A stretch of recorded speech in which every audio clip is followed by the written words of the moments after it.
जबरदस्ती के रिश्ते, जबरदस्ती की मोहब्बत, जबरदस्ती के एहसान, जबरदस्ती का एहसास, जबरदस्ती मुसल्लत होना, ये सब शदीद घुटन का एहसास दिलाते हैं। दूसरों को सपेसती ना सीखें, खुद भी जिए अपने हदूद के अंदर रहकर और दूसरों को भी जीने दें। जिंदगी सबके लिए एक तोहफा है, हर किसी को अपने तोहफे से लुत्फ उठाने दें। और इंसान की तमाम फितरतों में से अलमनाक फितरत यह है कि उसे मुकम्मल मिल जाने वाली चीज से उकताहट होने लगती है और ज्यादा की हवस हासिल का लुत्फ भी नहीं लेने देती।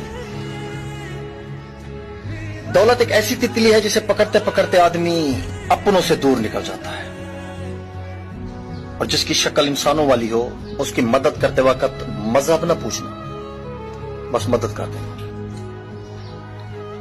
हर शख्स सादिक है, बस शर्त यह है कि बात उसकी अपनी ना।